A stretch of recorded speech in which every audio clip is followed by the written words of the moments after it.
Hello hi नमस्ते। आप लोगों का आपके अपने चैनल SR ग्लोबल स्टडीज़ में आपका स्वागत है।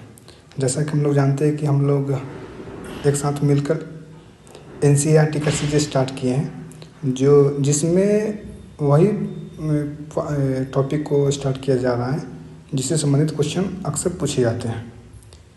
जैसा कि सभी एग्जाम में जनरल साइंस बहुत महत्वपूर्ण है और सब में लगभग 25 से 30 क्वेश्चन आते हैं। और जैसा कि पिछले क्लास में हम लोग से कंटिन्यूटी बनाए हुए आ रहे हैं, तो इसी को मद्देनज़र रखते हुए हम लोग आगे बढ़ेंगे कंटिन्यूटी बनाते हुए। तो आज का जो चैप्टर है जंतुओं में जनन। अभी तो इस टॉपिक में एकदम जनरल तौर पे एकदम इजी मतलब है, जो इसमें समझदारी के पॉइंट व्यू से अच्छा है। तो चलिए इसी को बनाते हुए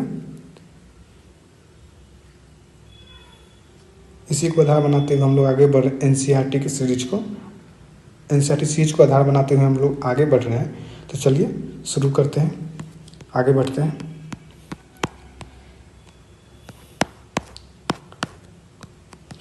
देखिए क्वेश्चन अगर आ जाए कि शुक्राणु या अंडाणु एकल कोशिका है बहुकोशिका है, तो ये है अब एकल कोशिका। शुक्राणु की तरह अंडाणु भी क्या है, एकल कोशिका है। तो इस चीज़ को याद रखेंगे।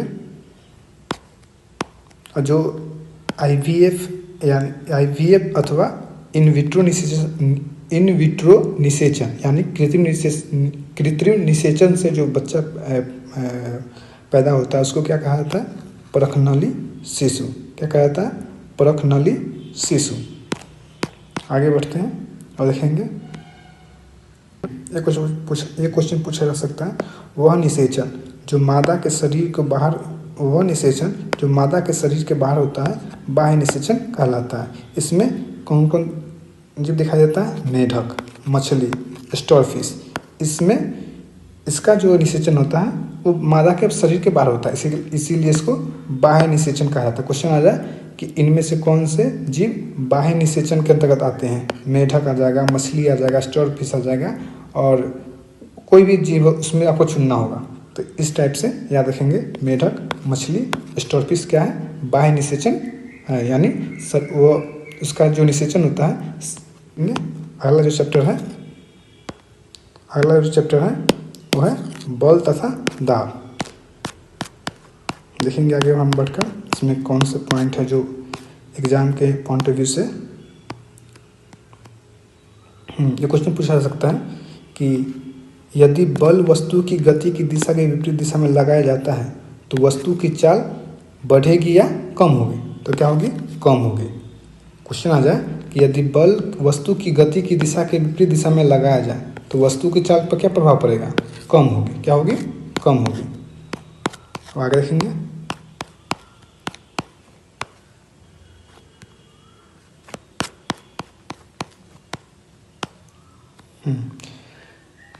स्थिर वैद्युत बल किसे कहते हैं। तो एक आवेशित वस्तु द्वारा किसी दूसरी आवेशित अथवा अनावेशित वस्तु पर लगाया गया बल स्थिर वैद्युत बल कहते हैं। स्थिर विद्युत बल किसे कहते हैं, एक आवेशित वस्तु द्वारा किसी दूसरी आवेशित अथवा अनावेशित वस्तु पर लगाया गया बल स्थिर वैद्युत बल कहा जाता है। वस्तुओं के संपर्क में न होने पर भी यह बल कार्य करता है।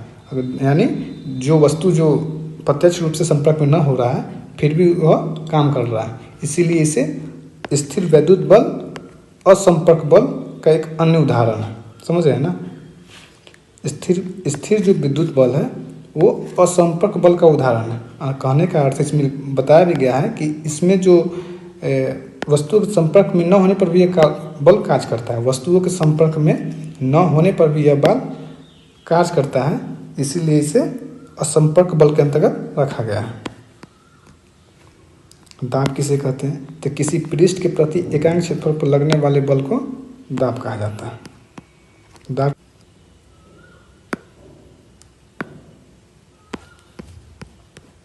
आगे हम देखेंगे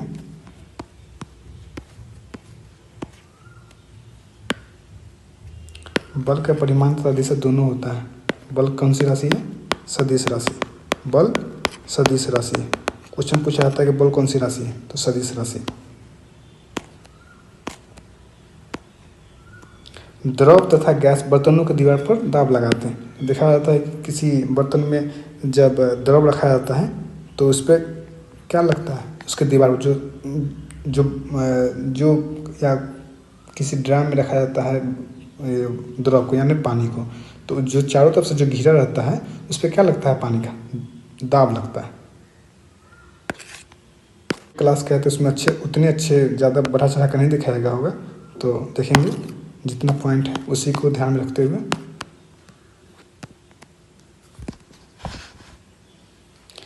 यदि आप बाईं दिशा में बल लगाते हैं तो घर्षण दाईं दिशा में कार्य करता है। समझ रहे हैं ना, यदि आप बाईं दिशा में बल लगाते हैं तो घर्षण किस दिशा में कार्य करेगा, दाईं दिशा में। ये क्यों? क्योंकि घर्षण जो है वो इसका विरोध करता है। क्या करता है?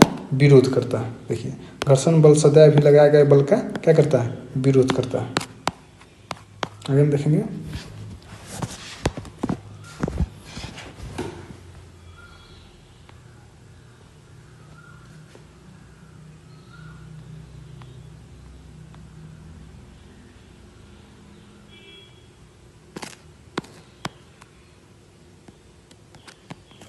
देखेंगे, यदि घर्षण ना हो तो आप पेन अथवा पेंसिल से नहीं लिख सकते हैं। जो उदाहरण के रूप में दिया गया है, इसमें कोई अति बड़ी चीज़ नहीं है।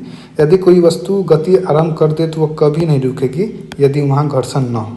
यदि जब घर्षण नहीं हो तो वो गति कभी नहीं रुकेगी। यानी कहने के अर्थ जब हम लिख रहे हैं तो घर्षण कर रहा है, जब तक घर्षण इसका विरोध नहीं करेगा तब तक ये रुकेगी नहीं। तो घर्षण नहीं होगा तो विरोध नहीं करेगी तो रुकेगी नहीं, इसलिए वो लगातार चलती रहेगी। वही बात लिखा है, यदि कोई वस्तु गति आरंभ कर दे तो वो कभी नहीं रुकेगी यदि वहाँ घर्षण न होता। घर्षण के बिना कोई भवन निर्माण नहीं हो सकता।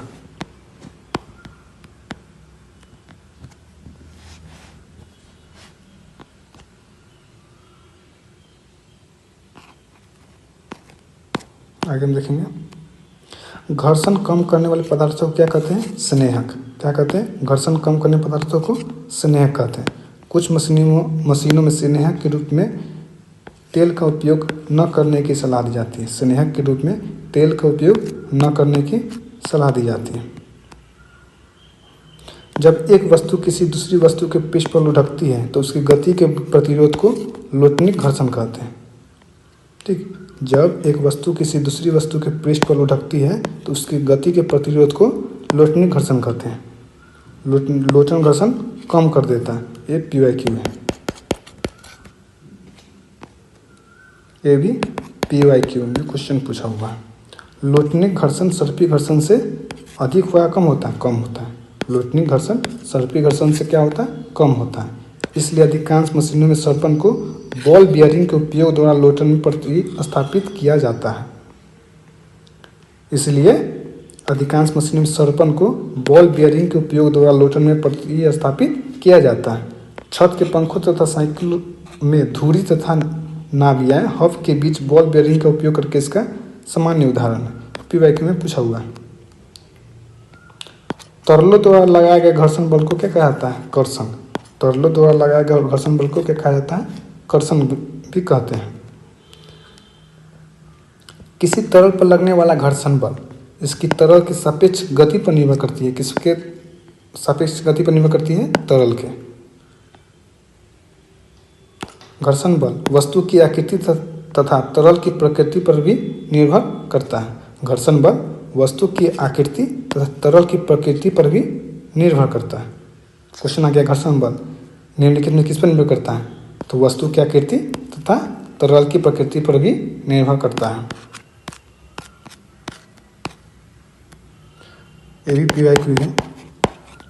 सर्पी घर्षण स्थैतिक घर्षण से अधिक होता है या कम होता, ज़्यादा होता है, कम होता है। सर्पी घर्षण स्थैतिक घर्षण से क्या होता है, कम होता है। किसी पृष्ठ को रुक्ष बनाकर घर्षण बढ़ाया जा सकता है। रुक्ष बनाकर घर्षण क्या किया जा सकता है, बढ़ाया जा सकता है।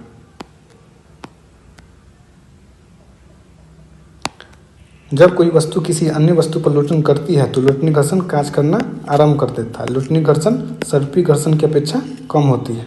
लोटनिक घर्षण सर्पी घर्षण की अपेक्षा क्या होती है, कम होती है। कई मशीनों में बॉल बेयरिंग का उपयोग करके घर्षण को क्या किया जाता है, कम किया जाता है। ये तो आगे पीछे ही पर है, पीछे ही पर है। तरल में गति करने वाली वस्तुओं को उचित आकृति प्रदान करके घर्षण बल को क्या किया जा सकता है, कम किया जा सकता है। तरल में गति कम करने वाली वस्तुओं को उचित आकृति प्रदान करके घर्षण बल को कम किया जा सकता है।